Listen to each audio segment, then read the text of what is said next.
Hey, good morning, social media breakfast. Woo! Let's hear the noise. For those in the house, we have a packed house today. So for those of you who are online, I hope we're packed over there and you're talking to each other. Tracy is online with you today to chat with you. So the line is open. We will take questions at the end, in the room, out of the room, everywhere. So make sure you put your questions into the chat. But I am so excited that all of you are here to talk about short form video. And that's okay. Let's hear it for short form video. More than 80% of the internet is full of video content. Honestly, I don't know how many things you go through in a day. I go through too many. But I couldn't think of anybody better really to talk about it in Houston than Britney and her team because, and by the way, you have to hold it above this. I should have told you that. My bad. Can't hold the bottom. I already messed up. Yeah, I know. You're good though. Fine. Because they do this day in, day out. And if you follow Britney at all, you'll see all of the places they go, all of the clients they see. And I wanted to bring you here today because you have all the tricks and I want to grab them out of your brain today. Is that okay? Yes, my brain is open for business. All right, cool. And not only that, but Fun Love Media, which is her agency, they provided the food today. So please give it up.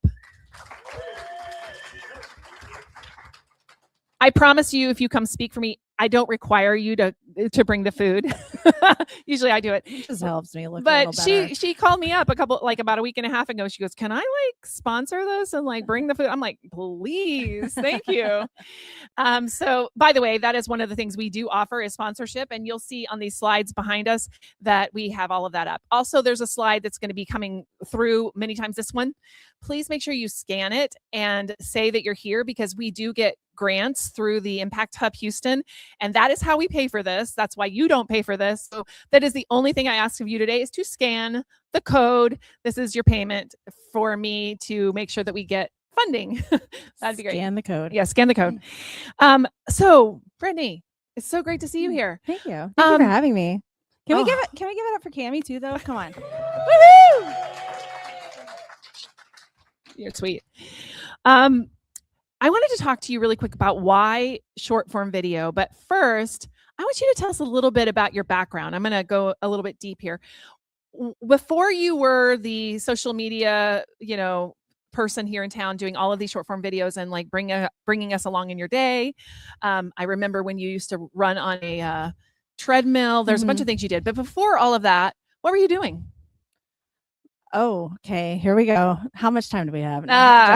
No. So, I mean, in my life, I've always been a performer. And so like dancing and acting and theater and stuff. And so whenever, yes, you know all about that. And so whenever I discovered social media, MySpace a minute ago, shout out MySpace.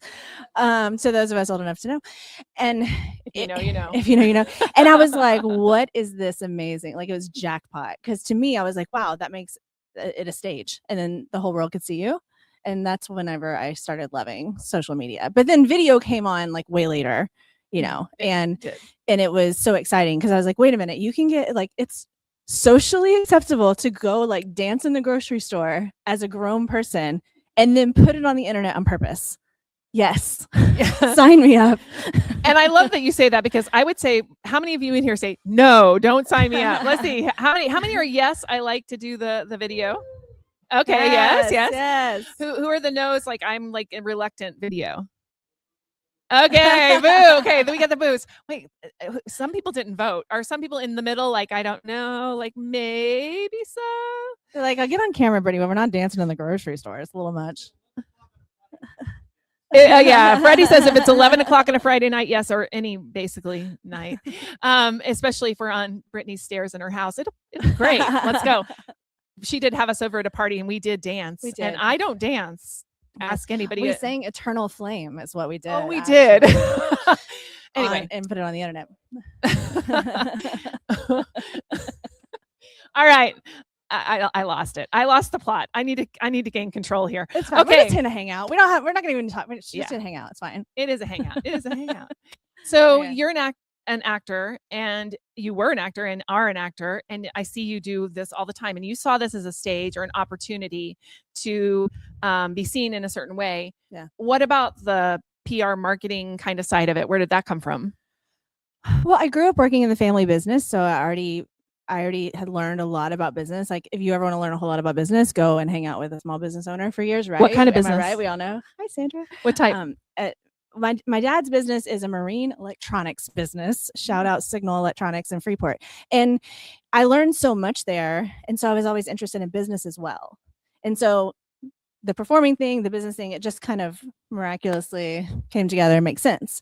And I like to see someone who's in business who might be shy about being on camera and doing all this stuff, because suddenly we're all supposed to be these on-camera spokespeople, which was not a thing back in the day. No, it wasn't. And help them along and help them blossom, and then shout from the rooftops how great their business is. So it all just kind of meshes together. No, I think that's great. I mean, you're also like producing, if you want to call it that. Yeah, for sure. Okay. For sure. Cool. So tell me when you started Fun Love Media. What started it? When did you start it? What happened there? Chair swivels. I know we're going to be like, hello on camera. I just found that out. I'm fine. Yeah. So I started Fun Love Media officially in 2019. Before that, I was doing social media management stuff freelance because I just love social media so much. And business owner friends were like, I hate this. Can I just like give you $100 and do something? And I was like, wait, what? You're going to pay me to do it? Because I just thought it was so fun. And so that's how it started. And I would just help, business owner friends. And then it just kept going. And I was like, I guess this is like an actual business. And I was still doing theater in Houston and auditioning and stuff. And I was like, I would like to like actually make some money, And so anyway, so then Fun Love Media was born, and I just used two of my favorite words to name it. And here we are. And you still support some theater work. I mean, from your side. So talk about that a little bit. Yeah, we've done work with stages here in Houston at Fun Love Media, and like helping them with their content, video, and all these things, like behind the scenes and the dressing rooms and what's going on at the shows and all that stuff. It's super fun. Oh yeah, if you haven't been to stages, you should definitely go out and check them. It feels like a movie theater, but for like live theater. It's very cool. Yeah, it is very cool. Spamilton is the best thing they say. That's great. It looks hilarious. That sounds fun. Yes. That would be good. Love to go. Maybe you and I should go.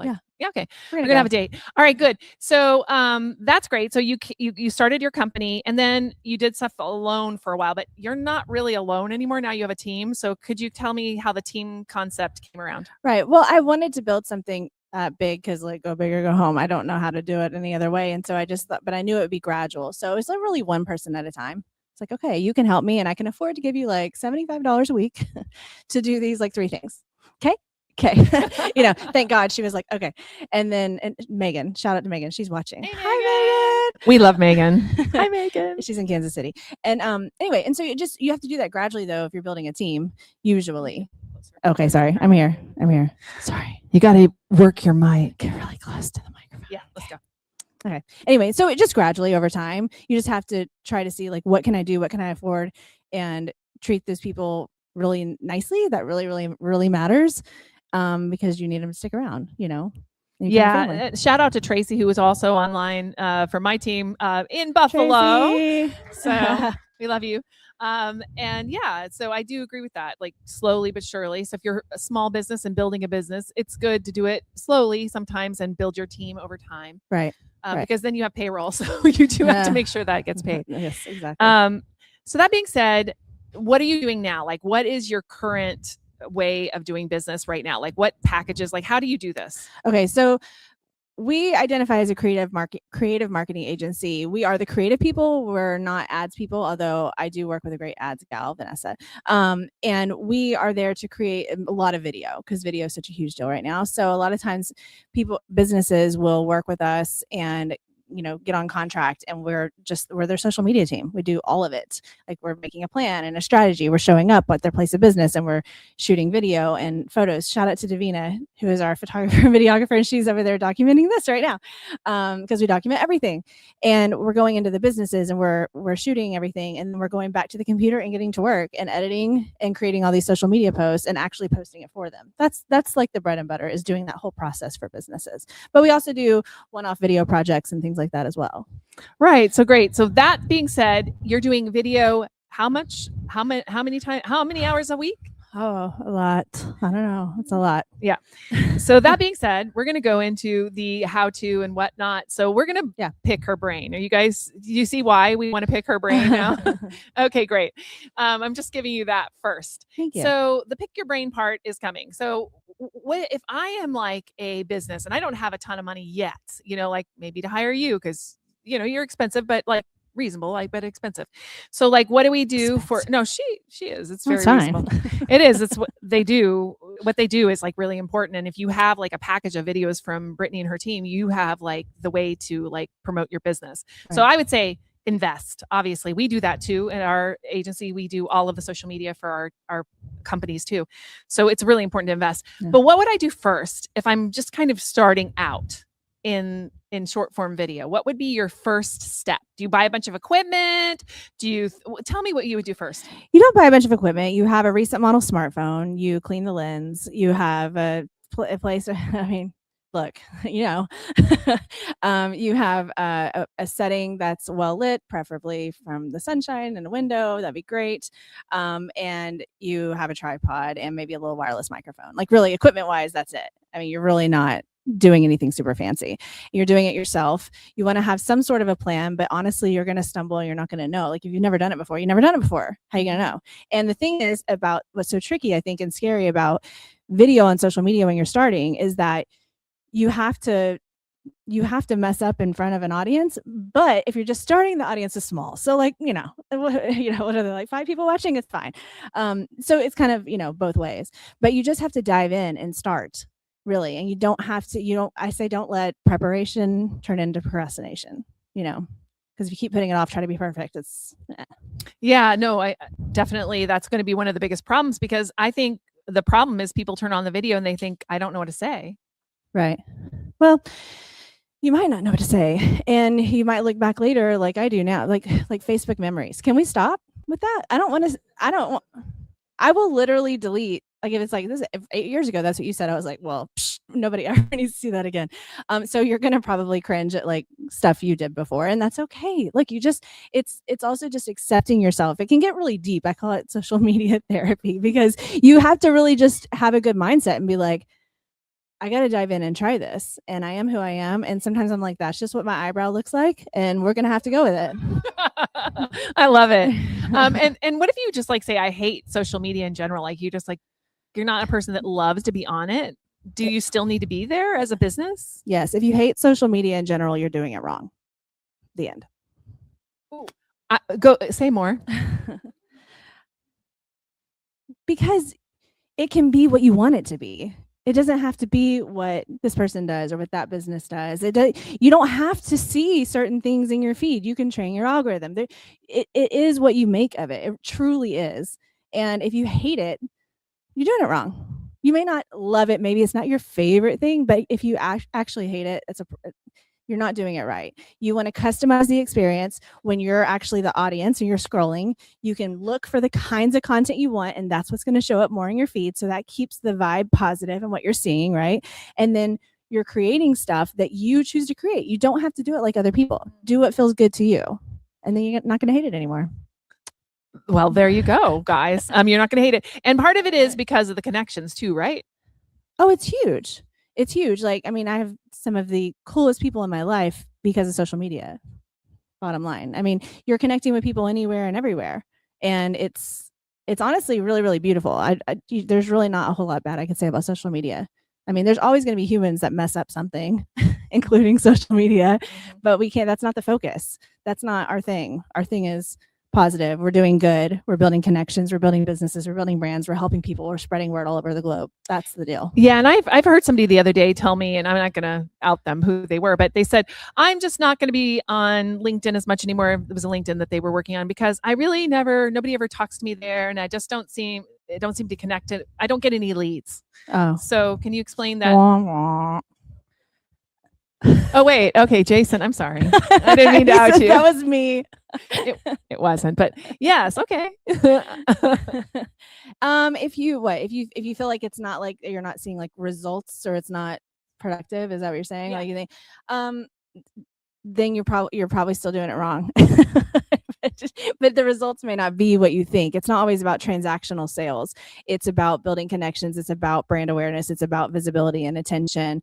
And look, you're not going to be the same on every single platform. That's okay. Like, you may not like LinkedIn as much as you like Instagram, and that's okay. It doesn't all have to be the same, but there's opportunity everywhere. I love that you say that, because it's really about that opportunity. And I was talking to Kyle. Where are you, Kyle? I didn't see where you went. I was talking to Kyle, my friend Kyle, beforehand, and he was talking about, oh, there he is. There's Front my row man. splash zone. Thank you, Kyle.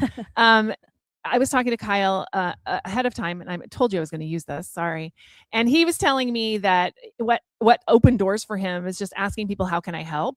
Mhm. And how do you feel that is with social media? Because I kind of feel it's similar. Yeah, for sure. So, and especially in what we're talking about today, is that we have to remember it's not about, like, I have to remember it's not about me. Like, I always joke, like, it's the Britney show, but it's not really the Britney show. You know, it's really, you're doing this to serve people, and that is not always easy to remember. We have to remind ourselves that, and that actually also helps you get past being shy on camera, because it's not about you. So it's not about the weird thing my eyebrow does. It's about the person that needs to hear my message, and I need to get over myself and help others. That's really, really powerful. And I think that's it too. If you're showing up all the time to give and to and connect with people, it opens a lot of doors.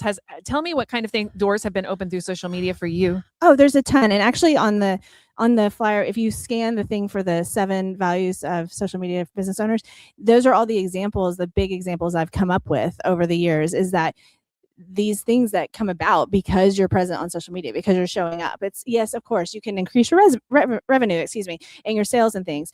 But also it's opportunity, it's collaborations, it's friendships, it's relationships, it's putting yourself, like, setting yourself up as a leader in your industry. It's, I mean, I've gotten interviews on television because of this, and on podcasts, and being here with you and meeting great people. I mean, by showing up and people seeing you, they start to get to know you, and then you want them to like you and trust you, essentially, which is how we're going to get to sales as well. But I always say Bob Barker is a great example. Again, we're going back, okay? You can't help it. We're old, guys. We're going, as my son would say, we're unk, or my daughter actually would say that. But I think it's a cool person, right? Yeah. And I love it. No, it's fine. Let's do it. Whatever. But no, so Bob Barker is a great example, right? From back in the day. This just shows how long this has been around. So we're watching him on Price is Right, and we're seeing him over and over and over and over and over. And he's telling us about the pets and the thing he talked about, you know, that it was important to him. And then he's like making his cute little jokes and all these things. And because we saw him over and over, we all felt like we kind of knew him. And we all felt like we kind of trust him. Like, I don't know. I mean, back in the day, I probably would have trusted Bob Barker to, like, if he pulled over on the side of the road and said, "Hey," yeah, I'd be like, "Oh my God, I know you." You would have gotten in the car. Oh yeah, I'd be like, and taken the candy. Yes. Sorry. Okay. Yes, I would. And Yeah. and so, but yeah, no, and that's what it does. And it's been around all this time. It's just that now we have social media to do that for us. So there's so much power in just simply people knowing your face and seeing you, and the trust.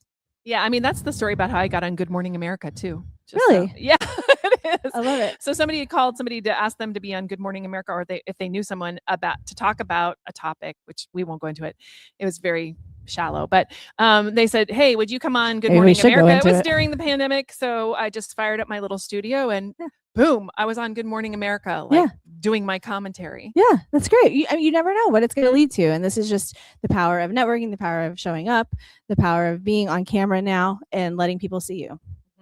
Yeah. So you talked about 7 things. Did you write those down by any chance? Okay. That's why you have to scan them. Good. Yeah. Please scan them. So do you have a framework though for how you create video? So could you kind of walk through your process? Like if people are sitting down and saying, "I'm going to come up with some content for the next month," like what would you do? Yeah.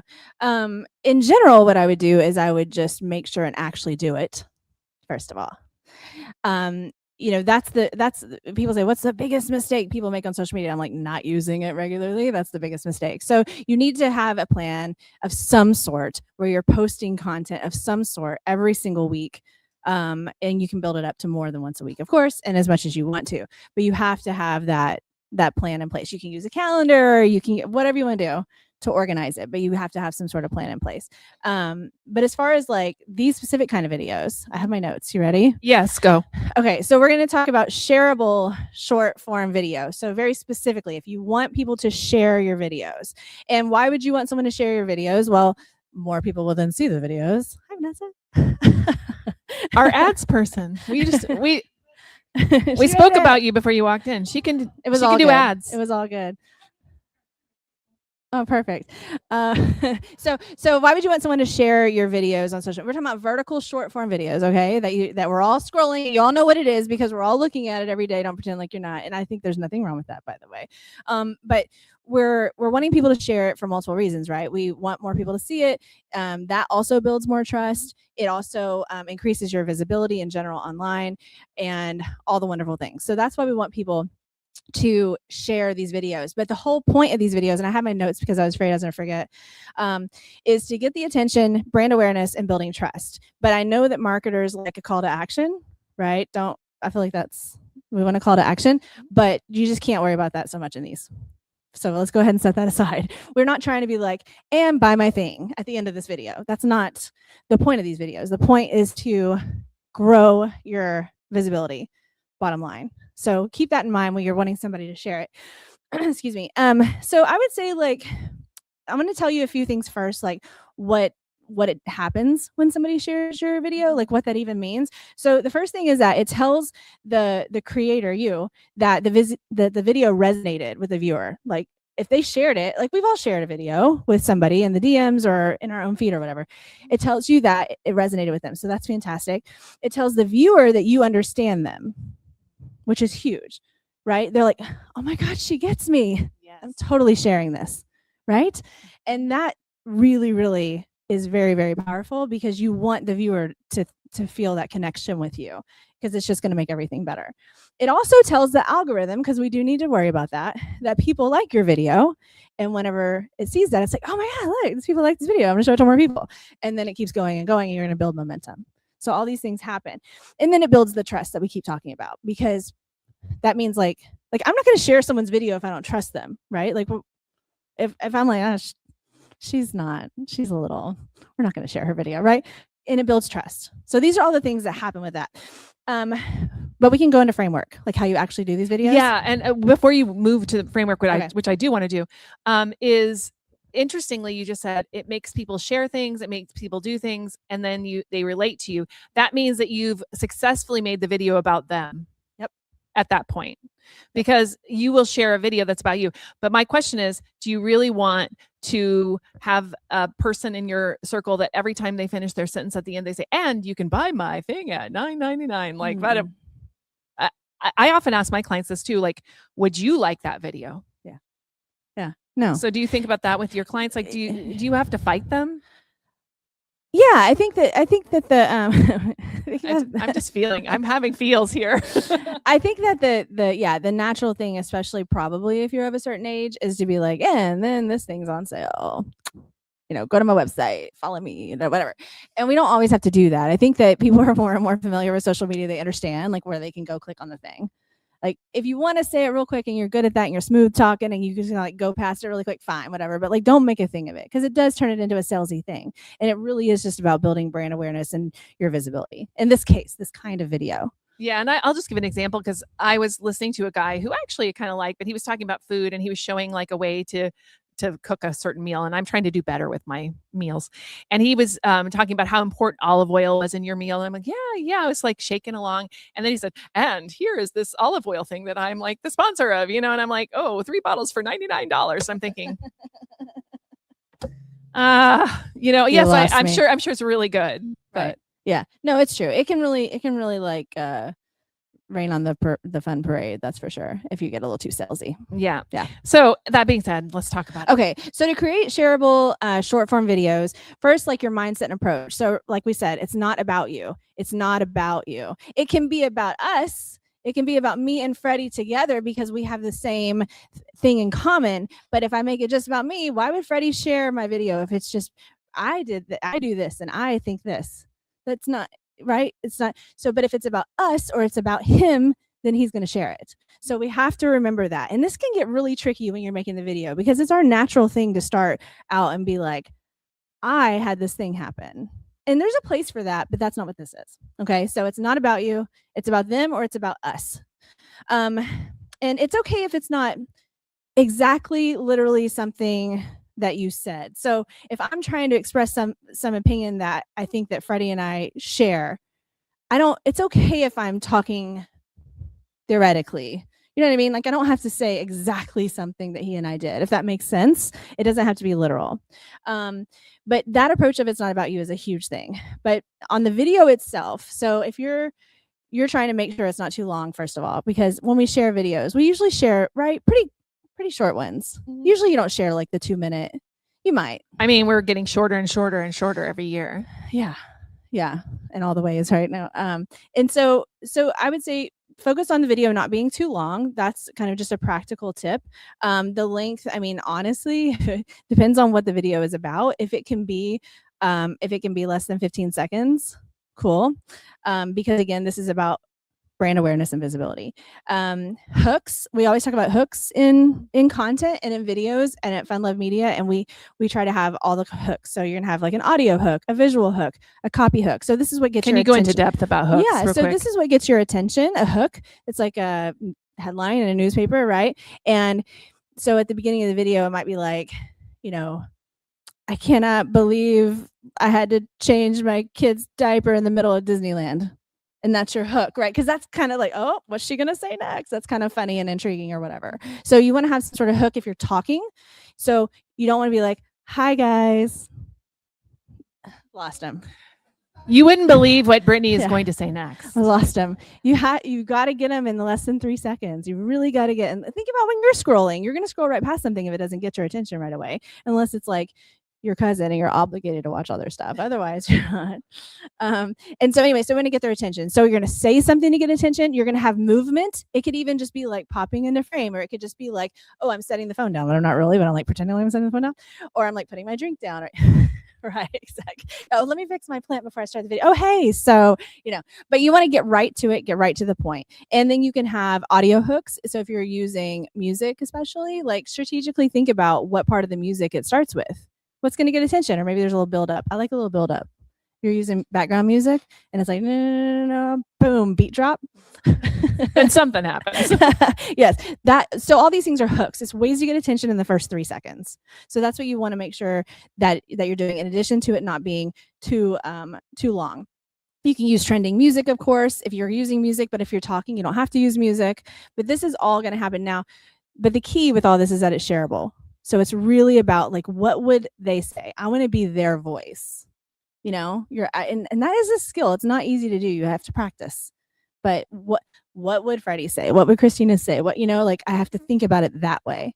Yeah, and I would say that for me anyway, because I think about every time I'm on a video, I'm talking to somebody. I'm talking to a person. Like I have in my mind, there's one person that I'm talking to, not y'all, not all y'all, like one person. Yeah. Because whenever somebody's watching you on their phone, how many people are watching you? One. Right. Right? Yeah. I mean, there may be a million, but they're all one. Right. It's true. Just by themselves. So how do you do that with your clients? How do you get them there? Just do it for them. Tell them what to say. It's true. Actually, that's actually the true answer. But no, I mean, whenever they're talking, we really do edit strategically, honestly, for real, because they need to say something interesting whenever the video starts. There needs to be something interesting happening to get attention, because the bottom line is that if you can't get someone's attention, it's all for naught. There's no point of us having short form video if we're not getting someone's attention, and we have to get in the first 3 seconds. So I just can't stress all of that enough, because just 2 wasted seconds and they could scroll by. It makes all the difference in the world. So we're just making sure they get straight to the point. None of this, hey guys, I just hopped on to show you my. Nope. Stop it. Well, and if you do say that in the video, then you can strategically edit that out, right? Oh yes, edit it out, please. So speaking of editing, how do we do that? What do you suggest? Well, like on tools and things? Yeah. What do we like best with phone editing? We like CapCut, yes, Davina. But that's probably the one we like the best. I mean, they do have a lot of like templates and things like that. It helps Mhm. if you're not an actual editor. Right. Yeah, it does help, especially in the beginning. And then you can work your skills up and everything like that. But we like that one the best. I mean, there's a lot though. There's InShot. You can actually edit within an app. I wouldn't recommend it, especially not in Instagram. Love you, Instagram, but I wouldn't recommend that. We all, we're all laughing. We all know. Well, the edits thing is decent. Oh yeah, that's better. That's better. So Instagram came out with a app called Edits. It's free, so that's good. If you want to start with free, yes, you can go with that, and you can actually use Edits and actually use those short form videos other places because it doesn't put like an Instagram right thing on them, right, the watermark. And that watermark, you don't want the watermark on anything, and we have all kinds of tricks that we use to make sure that those aren't on things for our clients. But I would say you're going to use some sort of a tool. You're going to make sure you get right to the point. You want to do quick cuts. If you're talking, you try to cut out pauses and ums. Like if you're telling a quick story that needs to be less than 30 seconds, you cut. And after you edit, you can edit again. It's kind of, if anybody in here a writer and you have to edit your own stuff that you write. Yeah. Okay. It's very similar. It's like edit again kind of thing. Yeah, no, that's great. I mean, and I love the idea of the writer because nowadays, even in some of these tools, you can actually edit your videos with words. Like you can cut the words out in some of these, like Descript and Opus Clip, which is another one. Opus Clip is where you can put a really long form video in and it's going to cut it up into small pieces. Yeah, we use that one for like a podcast client when we work with Freddie on podcasting. And if they have like a long video, you can put it in there and it'll cut it up for you. Cool. Yeah. So let's see, where are we going now? Okay, so I have an example. Oh, I'd love that. Can we get an example? Give me an example. Okay. And congratulations, Lolita, you're my example. Oh my gosh, we picked you, Lolita. She's like, oh my God. So, okay. So just because I know you well, and I knew I could use this as an example pretty easily. So Lolita is helping people get their books published, self-publishing. Okay.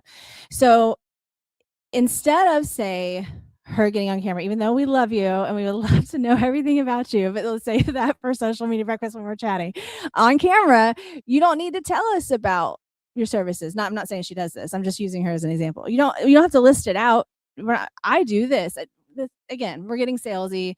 It's not interesting to watch. Why are they going to keep watching that? Cares. That belongs on your website. That belongs a little deeper down, not right there and welcoming people to your social media. So instead of her talking about what she does and Lolita, she's going to talk about something relatable that someone who is self-publishing would say or think. And she could do this very simply. She could do this with B-roll. She could set up a camera and be at her desk at her home and be typing, and that's your B-roll, your visual, right? Make sure it's well lit. Make sure you got a little color in there, something to grab the attention. But then there's background music and words on the screen saying something that one of these people would say. One of these people that's going to self-publish a book, and it shows that she understands them. And then are they more likely to share that than her talking about her services? Yes. Why would they share talking about services?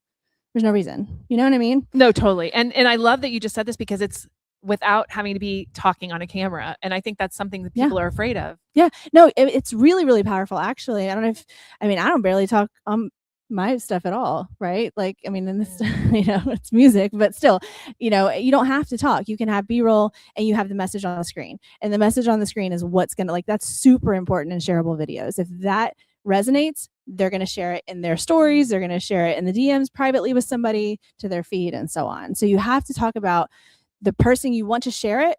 What would they say? What would they think?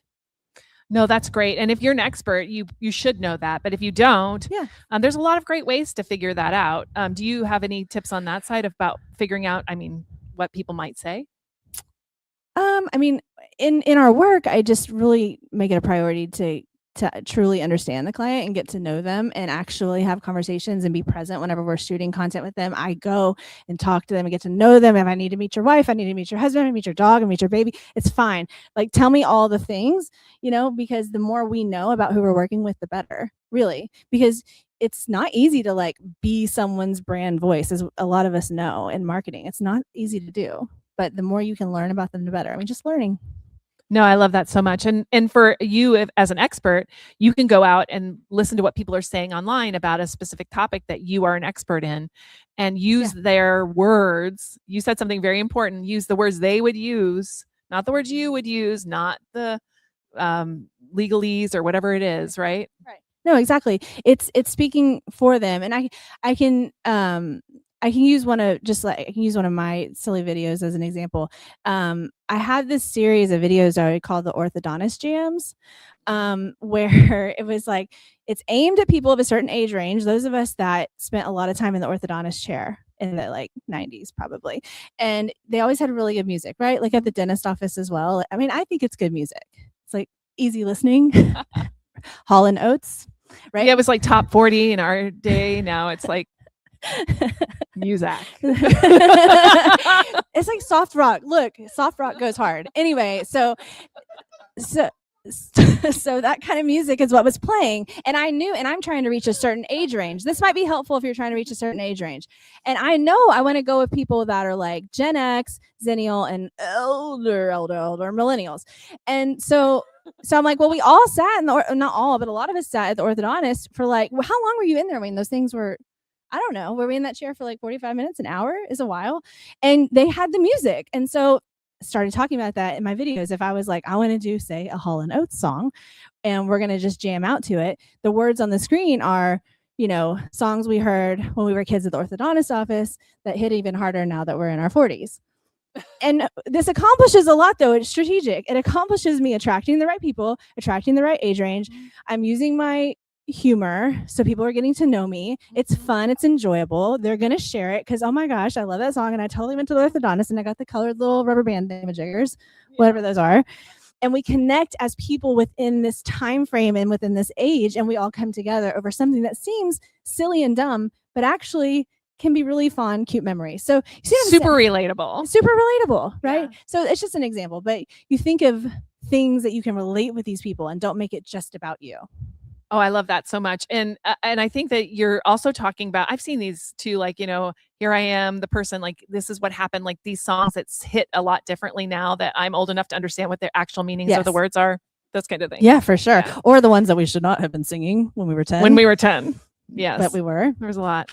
And tell them why you're trying to attract this particular audience for this. Could you tell them the thing you're doing? Oh, why I'm trying. Oh, yeah. So I want to, I'm corralling all of us people of my age range together because I have a new show called The Middle Mix. And we just had, thank you. Those are my friends. Yeah. And maybe employees. I don't know. No, but she pays them to cheer for her wherever she goes. No, but it's called The Middle Mix, and it's a show for people in midlife that are energetic and enthusiastic about life, that still have hope and want to do all the great big things, and they haven't given up on their dreams. And we're doing this together, and we're being silly and real, and whatever it is that we really are. And so but it came from social media, though. This idea came from social media because I already was doing content to attract people of that age range because I just felt something in me, like us people that are in the middle right now. It just was like, it's like I'm a middle child. Is anybody else a middle child? Let's see. Okay. All right, we got some. I'm a middle child too. So like I understand this like middle thing, and we all have been like an in between things in life and in projects or whatever. And so I just felt this like urge to talk to these people of this age range. And so that's why I started making the silly fun videos and the podcast about that. And then the podcast came around because I was like, wait, for a couple of years, people are really liking this that are our age, you know? And so we turned it into a show, and we just had season 1. And yeah, it was great. And there's a cassette tape as the there's the logo. There's a couple of stickers out. I had some stickers left that I brought. For you youngins that are here, if you don't know what a cassette tape, so a cassette tape is this thing. Yeah. So Kyle is holding it up for you. You put it into a little thingamajigger, and then you close it, then you hit play. And it played music magically and the tape player would like eat the tape, and then you would like cut it and like put it back together. You put your finger and like do the little it's a whole thing. Yeah, it's a thing. Oh, yeah. It's pencil. but that's another example, actually, though, Cammie, of what your social media presence can lead to.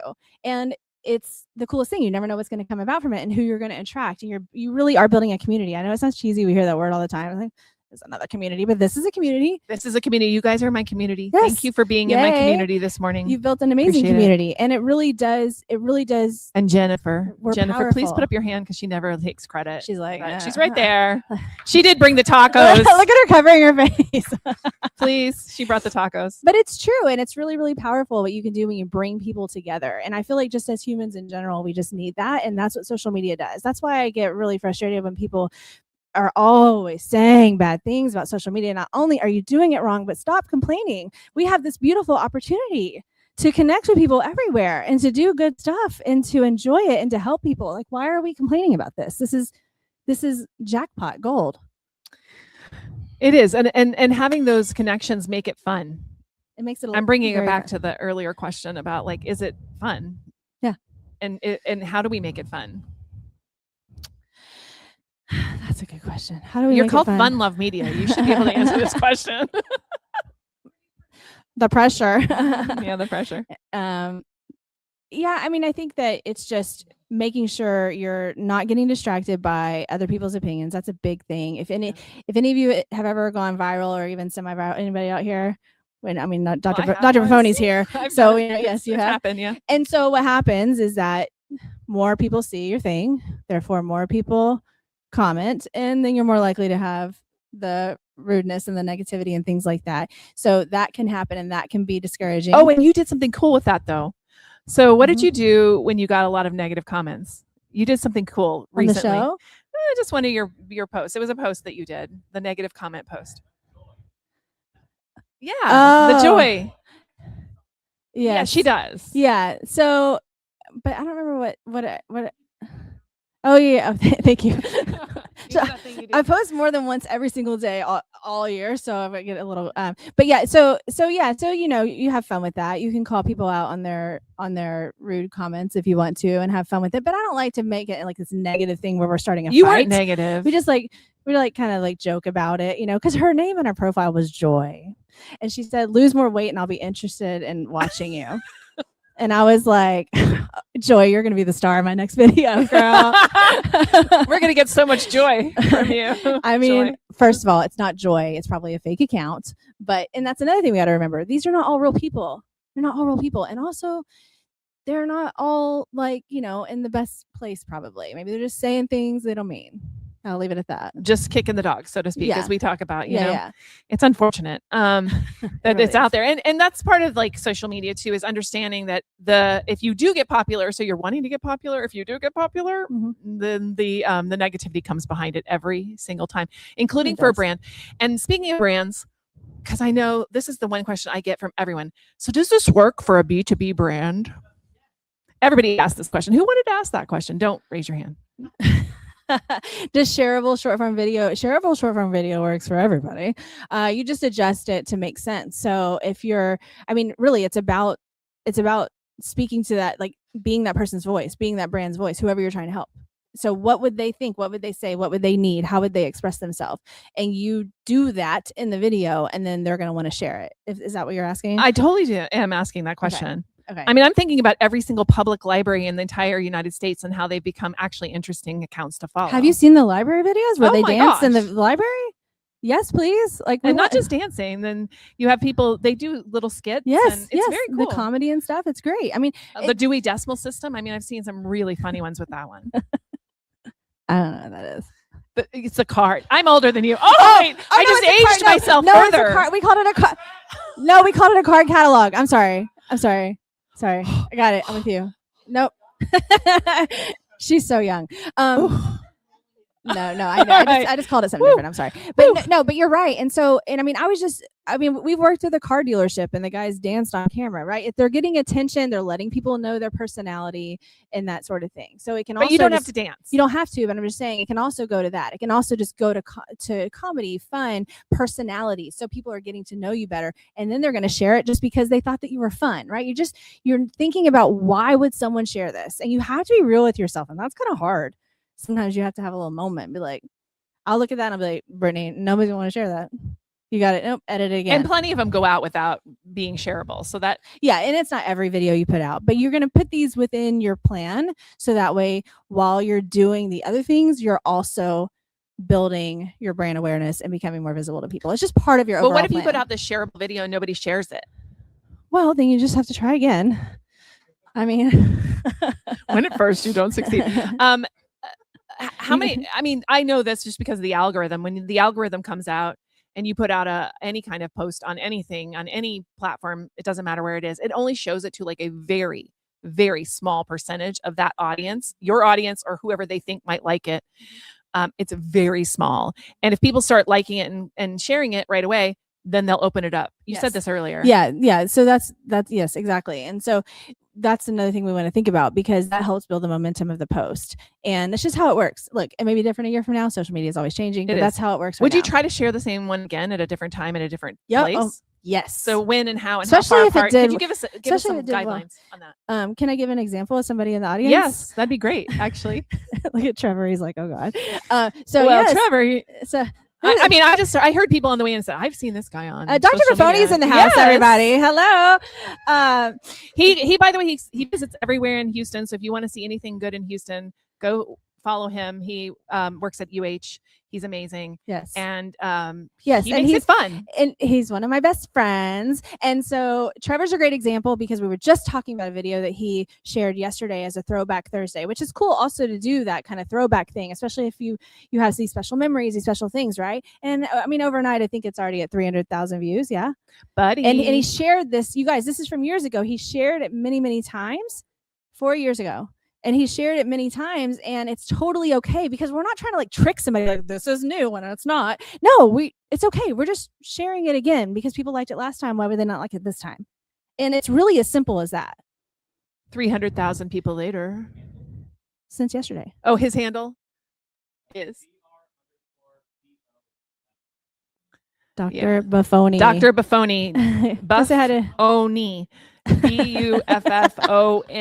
Dr. Buffoni. Obviously, Vanessa. So anyway, so that's a good example. He has a very large audience and large views and everything like that. But even say you post a video that's very representative of what you're trying to do. It makes sense. It's relevant to whatever you're doing in your business and your brand, right? And it does really well. Say you get 10,000 views. That's very exciting, and that means that people liked it. That it got the attention. So why not share it again in 6 months if it's still relevant? It's okay. It's okay to do that. I do that all the time. Thank you for giving us permission. I do that all the time. I mean, all the time. And sometimes it performs even better the second time. You never know. Yeah, you don't. Yeah. And so, but if it really bombs, should you be sharing that again over and over? Yeah. Yeah, okay. Sure. I mean, if you like it, you want to give it another chance, but I mean, it just depends on your approach. If you're sharing a whole, like I'm sharing a whole lot, I'm sharing at least a video every day, if not more. So I have a lot of opportunity to play with things like that. If so if you need to be more picky and not share something that did bad just because you're not putting out as much content, that's okay. But you could try it again. There's nothing wrong with it. As long as you still feel good about it and you like it, you think it'll help somebody, do it. Yeah, no, that's great. I'm making sure I cover all of the things I said I would. Oh, language online. We talked about that. So the content creation process, let's come back to that one more time. And I would like you just to, like, before I open it up to questions, which we will in just a minute. So warm yourselves up. Those of you who have a question, we're about to go. My question is really about that realistic content creation process. I mean, is it easier for most people either to have accountability or to do it in batches? Or, I mean, what is the thing that I know everybody's different, but what is the thing that works for most people? For most people, I would say to be efficient is to film in batches, because the truth is that quantity matters almost as much as quality when it comes to social media. Even if you're not being super aggressive, even if you're not posting every day, you need quantity. Like, it's going to just go on forever. I mean, or at least what seems like forever right now, right?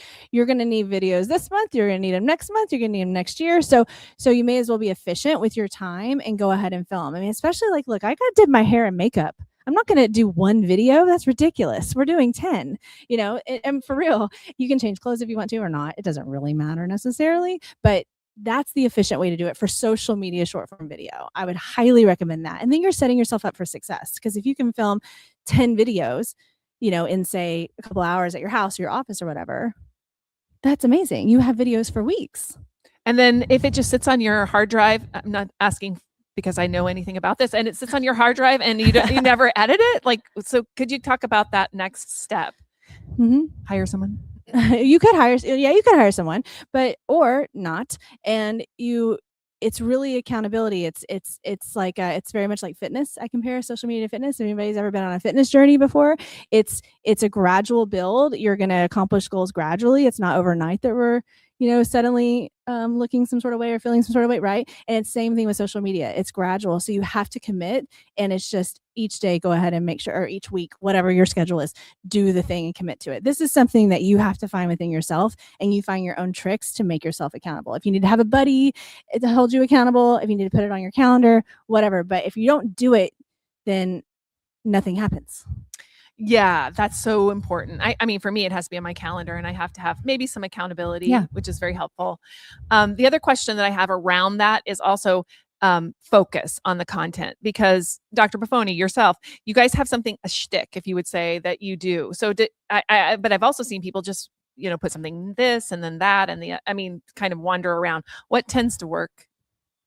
On how focused to get on how focused the content is. I still believe in having focus in your content. I understand that we are, like, whenever we're individuals building a personal brand, like, people say you are the niche, you are the niche, and I agree with that generally, but you still need to have some sort of focus, because an audience member if you've given them just everything in your life that you're talking about. Say you're talking in videos and you're just talking about every freaking thing ever, and there's no focus at all. It's very hard for someone to keep up with that. There's so much content. They're scrolling, they're seeing, you know what I mean? You have to have some sort of focus. Now, you can be loosey-goosey with it. It doesn't have to be super strict, but you need to have something. You can do it however it feels good to you. You can have certain categories, or you can just say, as long as I'm generally in this topic, it's good. Just have some sort of parameters, because I think it's just difficult. Now, it changes over time, right? You get to be like Kim Kardashian could probably talk about whatever she wants in her videos, and there's going to be millions of people watch it because of where she is as far as notability. You know what I mean? Right. But when you're building, you need to be a little more focused, and you can get more broad and more loosey-goosey as you go. Well, and I've seen you, I've seen Trevor, I've seen all of you switch your focus over time too. Yeah. You had a real specific focus that's not that anymore. So right. It's not forever, right? Yeah, you can change it. But I just think that if you start out being authentic. Is that the first time we've used that word? Oh in this my gosh, thing? Could you clap for us? One use. Thanks. We are not like ChatGPT. We only use it once. That was 51 minutes, so we made it without using the word authentic. But y'all know I had to do it. But if you really have been being real, if you're going to change, it's okay, because an audience may not always be able to pinpoint it and describe and articulate it, but they can feel the realness. Right. So even if you kind of change your vibe as to compared to what it used to be, it's okay, because if you're being real, people know that's really you, and you're not trying to put on some new persona. Which is interesting, because you are an actor, and you've been an actor, but you're not acting really. You're entertaining. There's a difference between entertaining and acting. Yeah, you're not being a different character. I'm acting whenever I'm holding the martini on a Tuesday. Oh, by the way, I'm not actually drinking a martini on a Tuesday. It's always water. Sorry, that's the trick. Vanessa's like, people actually sometimes it's real, it is, but not often. And honestly, it's mostly water. And people are always like, I think you drink too much. And I'm like, she's very well hydrated. So I'm like, thank you for the comment, Mark. You just let more people see my video. Amazing. That helps, really. It does. I mean, even the negative comments actually drive the video. Could somebody ask a question? Yes, in the back. And we're gonna bring a microphone to you. I need a runner, Kyler or somebody. Okay, Macon is gonna do it. Okay. Who was it? Hi, I'm glad I found you. I got stuck upstairs. I was in the wrong place. Hi. Okay. Hi. So look at your dress. Oh, thank girl, you. You're flowering your hair. Thanks. Well, I've been following you for a while, like pandemic, Britney. And I love your tagline, just post the effing video. Post the effing video. Yes. And so I want to ask, what are the best platforms? Is there a combination? I heard about Trevor's story, and I've also bumped into his stuff online. Best places to post on? All of them? Some of them? Which one? You're not going to like my answer. Maybe not. Damn. Okay. As many as possible. Okay. Is my answer. Really. And if as many as possible is two for you right now, that's fine. But I know a lot of social media experts teach to just conquer one platform. But in this case, when your goal is to get things shared and to increase visibility, you need to be in more places, right? Now, if that's not your story, that's a whole other deal. But what we're talking about, as many places as you can. But you could duplicate. I also believe it's fine. Just put the same stuff everywhere. It's okay, because not the same people are everywhere. And also they're not. Yeah, they're also not all going to see it, and they're also not all going to remember that you wait a minute, she posted this on LinkedIn last week. Like I sometimes see Britney's stuff like in all the different places because I'm everywhere, and I'll like it in all the places, and I'll leave a comment in one, and I'll like it in the other place, and I'm like, oh, here it is again. So I mean, I think people don't hate it as much as you think they do. no, they don't. People are busy, and again, it's not about us; it's about them, right? We're gonna be worried as many as possible. Right here, guys. Oh, yeah. I got it first. You My got name is Angel. I too got stuck upstairs, but here now. So how Welcome. do you get your mind past the whole this word sharing, right? Like I don't want to share everything, but you have to market yourself, especially if you're like I'm a visual artist and I work in community projects and things like that. So I have to get my voice in this loud ecosystem out there. So what mentality do you recommend to have? Is there a sort of a removed sort of identity that you have, and that person on the screen is not necessarily you? It's a persona or a brand, or how do you dilute that and to get to that That's point?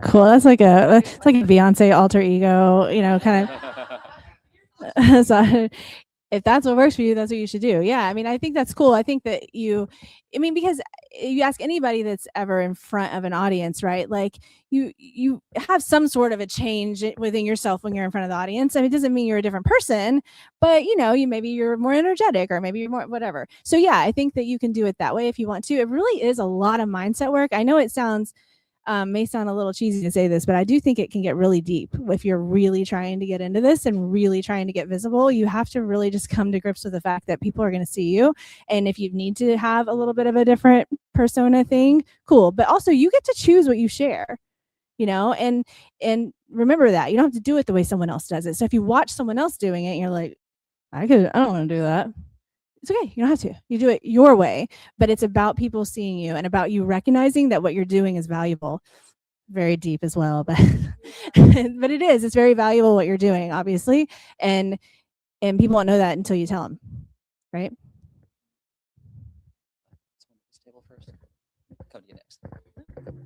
Yes, hi. This has been great. At a past social media breakfast, we were doing videos, and you showed me something to do when you do your video and you post it and you either tag or you share it with somebody. What is that little trick again? Because it starts to then show to their audience. Oh, if you're collaborating on Instagram maybe or on Facebook, Talk about some technical. yeah, like you can collaborate so that way more people will see it. Yeah, it would show with their audience if you tag people. So don't be shy about that either. Like if somebody if I ask Cammie, stand here and do this thing with me in this video, I'm going to tag her. I'm going to tag her business. We're going to add as a collaborator on Instagram, Facebook, whatever we need to do. And if she doesn't want to, she's not down with that, then fine. I guess she shouldn't have been in my video. I always No, but yes, you're right. So you use those features. You use the collaboration feature, for example, on Instagram, because then when you do that, then like I just did that with Freddie actually just yesterday, and both of our audiences see it. And also it's this camaraderie. It's showing like, oh, they got together and they did a thing officially, right? And you can do that on other apps as well. You do it on Facebook. Yeah, and if you can't do a collaboration, you can tag, and that will help show to others as well. But all of those little things are important to make sure you're bringing people together. We made it 57 minutes without talking about hashtags, but it's fine. No, we do minimally. We can talk about it after. He asked about hashtags. Do we hashtag anymore? We do hashtag especially for businesses, but it's not a gazillion hashtags. In fact, the platforms have limits now. Like, yeah, you can only use 5. So there's nothing wrong with doing it because that does help with keywords and whatnot, but it's not as heavy of a task as it used to be. One thing about so you can hashtag everything that you do today, SMBHOU hashtag, just so you know. And what's great about that is if you have a community, then I can click on that hashtag and see who has written about that. So if you're like, I don't know who that girl's name is, just SMBHOU helps. I mean, so I like it for communities, especially because then we can all look at each other's stuff easily without knowing each other's names. So if all of you hashtag SMBHOU hashtag, you too can go on and click on it and see who else did something today. You've been waiting so patiently. I had a question because Hey, girl, hey. Hi, I'm Rochelle. So my question was, I have a passion for, which we spoke about this, correcting corrections. And I had did some videos about it and I got back. Well, when I went on LinkedIn and I started posting on it, like the impressions went way through the roof. Then I got locked out of my account. So I started doing it on YouTube and some on Facebook, but I got so much backlash, like from people that had been incarcerated, that I deleted the videos because I felt like I know that what I was doing was the right thing because I've had a lot of people that kind of inbox me from higher ups, like wardens and stuff like that. But I think I got discouraged because of the backlash from, which I really don't care about what none of the inmates had to say. They're not supposed to be on social media no way. But with that being said, it just it discouraged me and I just like really. So how do you, I don't know. I guess I want to do the videos on it, but I don't know how to come about it because, like you said, it's not about me. I don't make my videos about me as a victim or nothing like that. I make videos about awareness of not just the problem, but how the problem can possibly be solved. That's what I do. But I still kind of like, I don't know how to get it out there like that to where it's not I don't know, to be impactful. I guess that's what I'm trying to where it could be impactful without You're not going to make it a real Yeah. big impact if you don't make somebody upset. So it's going to kind of go together. Oh, okay. I mean, yeah, we can talk more about it later, but that's a good general thing is that if you're making a really, really big impact, you're really trying to do something meaningful and deep, it's probably going to. No, let me say something. So I'm going to take one online, and those of you who need to leave, feel free to do it because I know it's 10. And if you want to take anything with you food wise, please do. But the bottom line is also there's a lot of different things. Like I work for healthcare. There are some restrictions on the platforms that you might have to get around, and we would have to come up with some special ways to do that. I'm going to take one from online, but those of you who don't get your answer online, I promise you, Brittany and I will go in and do it. What is the one that I can get here? Reiterate which other short form editing tools or apps other than CapCut to be used because of the safety concerns with it being owned by the same people that own TikTok. Okay, so ByteDance, yes. So some people don't want to use CapCut. You like InShot. InShot is one. Edits, which is the free app from Instagram. So if you just go look in your app stores, Edits is a really good one. And I like use Wondershare, which is another one that is a paid one. But InShot and Edits won't do you wrong. Those two are probably enough. Yeah, you'll have what you need. Yeah. All right. Guys, we are at the end of Social Media Breakfast. Thank you for sticking with us today. We appreciate it. I want to thank Fun Love Media for sponsoring us today. Please give them a huge hand. And Britney for sharing all of her secrets with us. I hope you guys feel empowered to do some short form video. And one of my things, we're going to leave with a call to action. We love a call to action. We do. We're marketers. Just not in the video, but here, yes. The call to action is before you leave today, shoot one video. Shoot one video and post it. And I'll be in it with you if that's helpful. Yes, if you Seriously, want. Yes, let me know. or we will be here afterwards. So please come to us if you need us. But just a quick video, even if it's you don't say anything, it's fine actually if you don't say anything. You don't have to say anything. You can just my smile. morning at Social Media Breakfast of Houston. Exactly. And you can even do the room, So we love you guys. Thank you guys so much for being here. We'll be back again next month. We also have a coffee coming up. It kind of goes around here. We meet on the 4th Friday of the month at 8:30 online in a Zoom call where we do just networking, and you get to know a lot more people there. So if you want to join in on there, and you don't even have to get in your car or any of that, we do that on the 4th Friday of every month. So please think about joining that. And then we'll be here next month in August. And I'm trying to remember who we have. Who do we have next month? Oh my gosh. Anyway, it's very good. I promise. It's going to be fantastic. It is. I mean, my brain just went dead. So I don't know. But yes, ma'am. July. Sorry, next month in July. And also August. We'll be here in August What as day well. is it? Where are we? Who am I? And where's my cassette tape? All right, guys, that's it. That's all I can do today. Thank Take care. you. Bye.